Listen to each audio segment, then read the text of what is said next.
The southwest coast of Florida, one of the most beautiful places in the United States.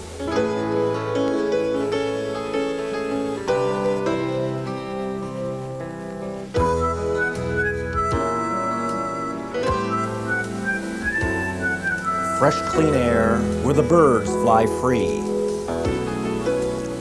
The tropical waters of the Gulf of Mexico support precious life, an underwater world home to the manatee, dolphin, and many species of fish and shell life, a vast environment where sea life flourishes. Some of Southwest Florida's barrier islands still exist in their natural state. For thousands of years, they have remained virtually untouched by the civilization of man. Tropical trees, home to generations of wildlife, surrounded by pristine waters and vegetation, which gives it life. This is McCardle Island. Thanks to the generosity of Kim Evans and the efforts of the National Bank of Lee County, all this will be preserved for posterity. As the human population of southwestern Florida grows, man has a need to expand and build, explore for natural resources, build resorts and condominiums, cut down trees and push away wildlife to make room for concrete structures, asphalt roadways, and parking lots. Many want to preserve and protect the gentle, innocent life, their habitat, and the virgin environment that has existed for centuries. The Calusa Land Trust is not only involved in preserving natural areas for their natural resources, we are also preserving archaeological resources. I am standing here on a shell midden, which is a ridge on some of our lands that is a Calusa Indian site, and it is still not really clear what the Indians were doing here, and it requires further study. So these are aspects of the land trust that we're also trying to preserve, these archaeological sites, for further research. The Calusa Land Trust and Nature Preserve formed in 1976 as a nonprofit group. It works to preserve environmentally sensitive lands along the southwestern coast of Florida and its barrier islands to ensure that wildlife and endangered species continues to exist. There must be a habitat to sustain their needs, food, nesting places, and an atmosphere to raise their young. We saw an immature bald eagle circling out at the entrance before we ventured onto the path. Calusa Land Trust believes it's necessary to set aside natural habitat to keep the ecology in balance, to keep the food chain working as it has since the beginning of life on Earth. We think it's pretty neat that lands are being saved right here on our own island that are going to help the animals continue to be prosperous and healthy and survive.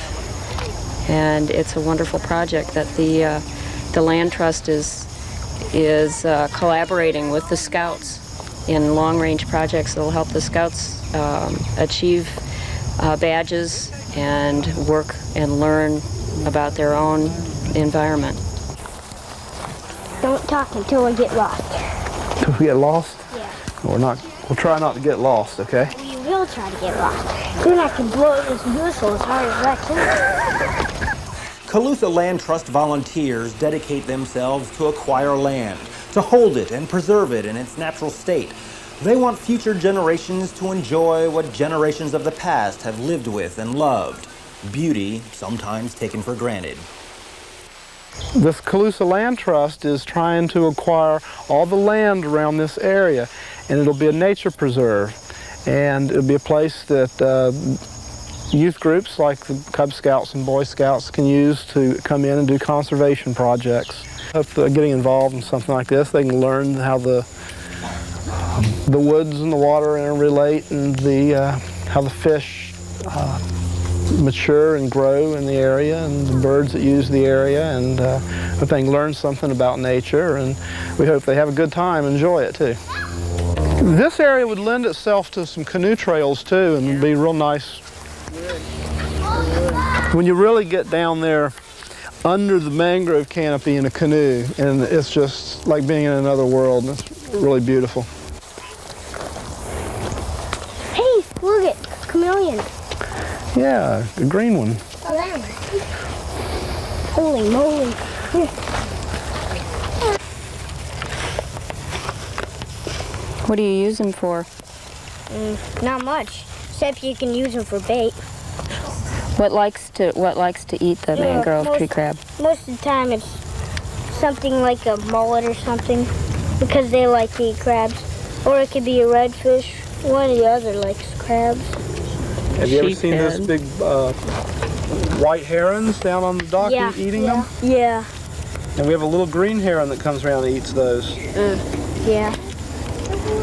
And these guys are really harmless. They don't even have the big pincher claws that most crabs like do. Other ones do. The only defense they have is running fast. Do you know what they eat? Well, The Calusa Land Trust and Nature Preserve purchases land unsuitable for development. They accept land donations so they can provide an environment to encourage education and research where they can introduce and teach conservation and preservation. Well, we were just talking about removing the exotic vegetation and maybe having scouts come in and the children can plant native trees such as oaks and sable palms that would ordinarily grow in this type of habitat. They can put a little plaque up there saying that this was planted by Cub Scout Pack number 20 or whatever, Boy Scout troop, and who planted it and maybe who donated the trees. I know the Pine Island Garden Club has talked about buying some of the trees for them. And as the children grow up, they can see those trees growing up, and hopefully they can have some pride of ownership in the land by saying, you know, I planted that tree, and when they get older, they can show it to their children and give them a feeling of ownership that it's theirs, and that'd be a way to pass the land on to other future generations. Many areas in South Florida have been populated by the Melaleuca or paper tree.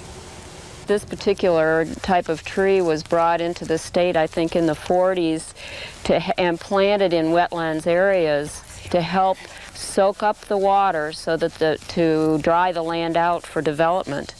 And it took off, and in some areas where the seeds were dropped, it's so thick you can't walk through.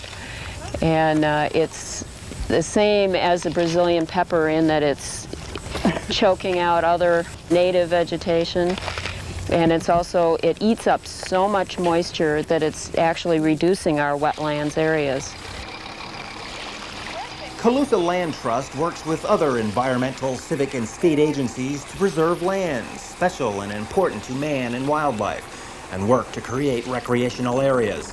The state of Florida has spent nearly $1 billion during the past 20 years to purchase 1 million acres of land, and it's poised to spend at least $3 billion within the next decade. Many environmentalists routinely portray governments as evil empires, more interested in smokestacks than nature. Many praise Florida's land buying efforts, but some purchases have been delayed. Land has been tied up with savings and loan scandals. Environmentalists also think the state's process to purchase land worked too slow. With all the bureaucratic red tape, government checks and balances, it often takes at least 3 years before a project is identified and the first purchase offer is made. The turtle paste process frustrates impatient land sellers who sometimes sell to someone else. Some have been developers. What we're in right now are not really a natural water body. This is called a mosquito ditch. They were dug years ago as a mosquito control project to keep the water from standing stagnant up on the transition zone between the uplands and the wetlands in what's called the high marsh. And as they dug these mosquito ditches, they piled the spoil up in these little mounds as you see on the side. And on these mounds, you see a gumbo limbo growing, which is a good native tree and has a lot of value for wildlife, as well as it's aesthetically pleasing to look at. You also see Australian pines, which are an invasive non-native tree. And one of our thoughts at this time is to remove the Australian pines and other non-native invasive vegetation and replant native trees that would ordinarily grow in this type of a habitat. Primarily what you're seeing here is the red mangrove and black mangroves. The red mangroves are the ones that have the prop root that seems to grow out and into the water. That root will extend the tree, and another trunk can take off from that. They're called a walking tree because of that. They can actually send out their roots some distance, and a new tree will form up off of that root system. Roots that seem to grow up out of the ground that you see on the sides here are from the black mangroves. And these, what appear to be little fingers, they're how the black mangrove breathes.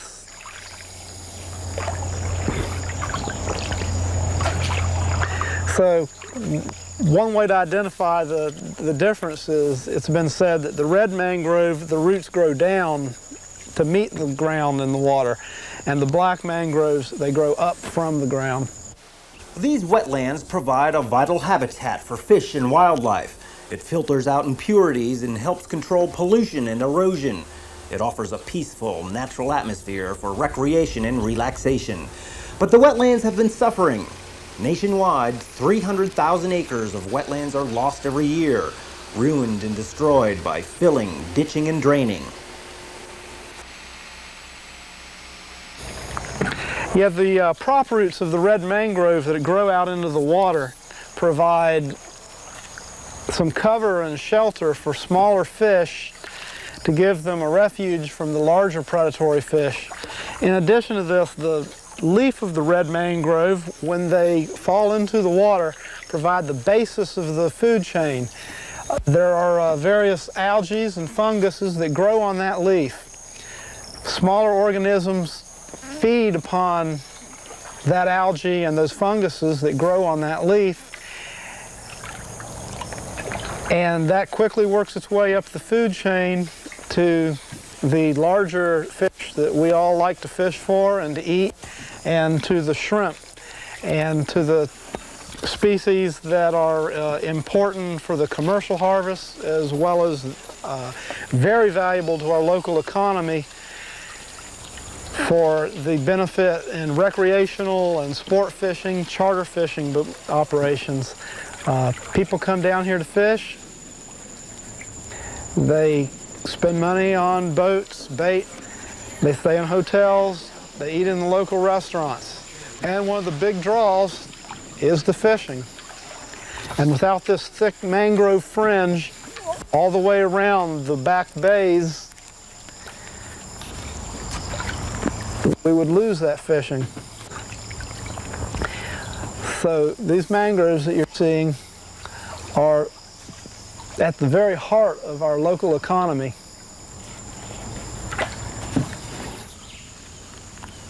This is the very head of Big Jim Creek, a natural saltwater tidal creek.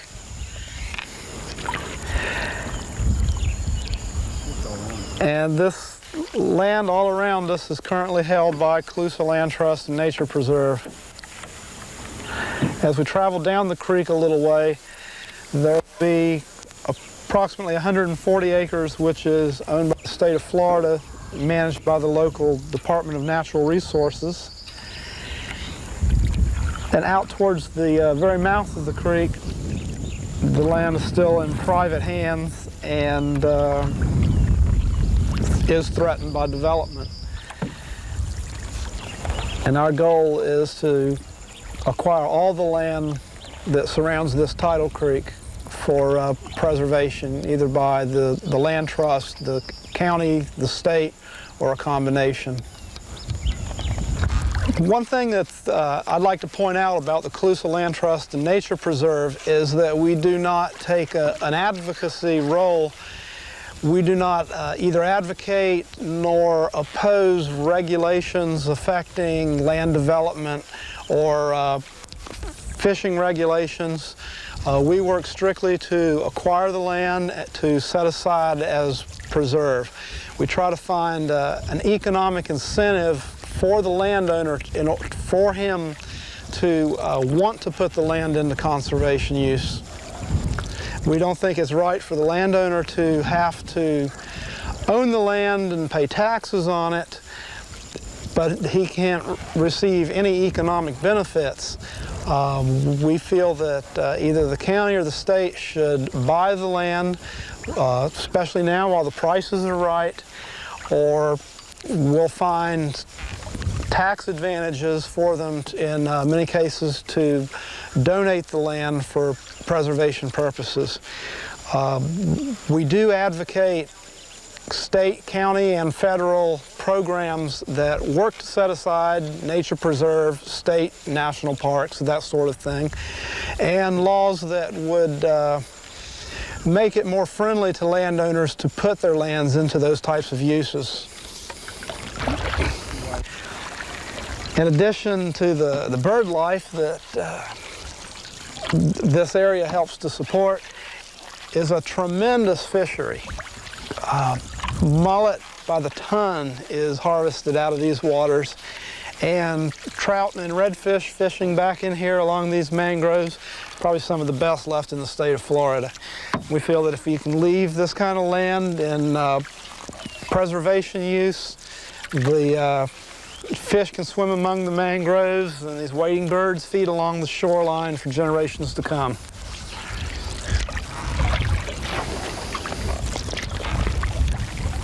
A fewer number of baby brown pelicans have been hatching, and it has wildlife researchers worried the gangly birds have stopped mating because of poor environmental conditions.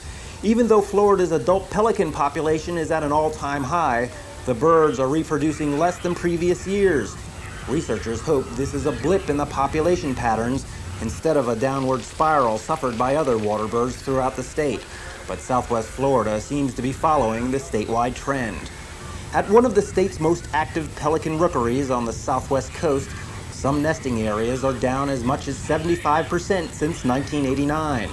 In the Pine Island Sound, only 325 pairs of birds were spotted in a recent survey. In 1989, this area was Florida's largest colony, with 1,600 pairs. Scientists don't know why the nesting has been plummeting. They suspect a decline in the bait fish that pelicans prefer to eat during nesting season. Some think the pelican could act like a barometer, telling man he's not doing something right. Recent declines in the population of spoonbills and a drop in nesting of the great white heron and the endangered wood stork has caused concern about future populations. A year-long drought in 1990 disrupted bird nesting.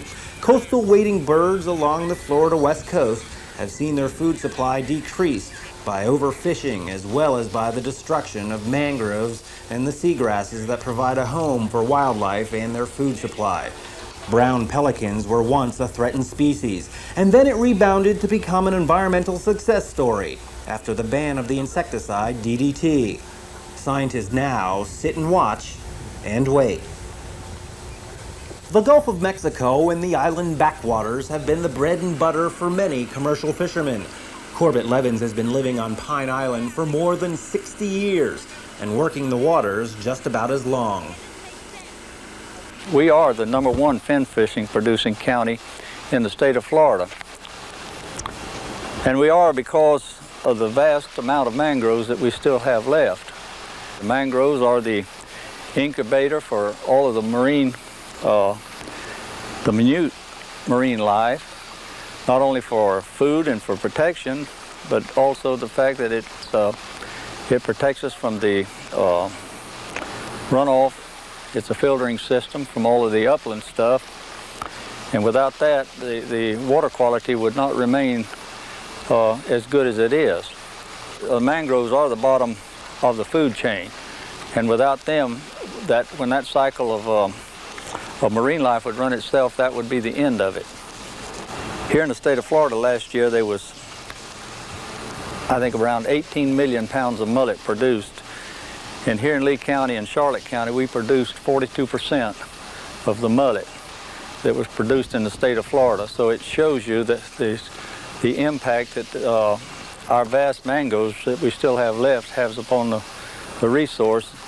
And that's just mullet. That does not include all of the other fish that are produced by both commercial and sport fishermen. We did a economic impact survey this was back in, I believe, '74. And the impact that just the commercial industry had upon Lee County was $263 million a year. That's just here on Pine Island. If these areas are destroyed, it would definitely degrade our quality of life in the area. Right up past this last canal here is what I call the flats. It's the shallowest part of the creek. And I've had to pull my canoe across there various times. You know, that's how shallow it can get. There are some blue crabs traps on the bottom, some more of the species that are relying on these mangrove areas for habitat. I've seen those cuckoo birds flying between these areas right in here. They'll hang out in the trees here. Okay, this, when we get up into this lagoon here, is about the end of the land trust property, right in here. This is the property that got Calusa Land Trust started. Back in the late 1970s, 4 of us owned different portions of this island. And we decided that since it should never be developed, that we ought to donate it to some sort of land conservation organization who'd keep it that way indefinitely. What we found, rather to our surprise, was the national organizations like the Audubon Society didn't want it, even for free, because they would have to pay somebody to manage the property and keep an eye on it. We came up with the idea at that point of starting our own local organization that would be like the Audubon Society on a very small scale. And a couple of years of legal work went into it, and we later transferred Calusa Island to the Calusa Land Trust, and the organization has grown from there. Now we can acquire these lands and put them in a trust to where that we know that they'll never be destroyed. We're not always certain about the others that are in aquatic preserves. That's a white ibis. They're one of the wading birds. They have a very long hook beak for digging in the mud, finding mollusks. And I grew up in the state of Florida, and I remember days when there was fishing was a lot better and the bird life much more abundant. But you know, in addition to preserving areas like this for the benefit of fish and wildlife, I just love the natural beauty of the area, and hope that for years to come, young people like Nick here can continue to enjoy the natural beauty of an area like this. The way we bought this land and set it aside as preserve is giving the general community the opportunity to make donations of $70 to purchase 1 acre. We bought all this for $70 an acre, and contributions came from a variety of local organizations as well as a couple hundred individuals. And we think that for $70 an acre, this represents a true bargain to the people of Pine Island and Lee County. Landowner Kim Evans saw widespread growth along waterfront properties, and her family wanted to sell the land they owned, but did not want to see it developed. So the family decided to donate it to the Calusa Land Trust and have it preserved for the community. So when we started looking at various organizations to donate this to, of course we looked at the Audubon Society, and we had even been asked by the federal government to donate this property back to them. We just decided that we wanted to keep it in local hands, and they filled the bill. And they are a local organization whose intent and purpose is to save the area for the community. So they really were the ones that came out on top. There wasn't very much of a decision, really.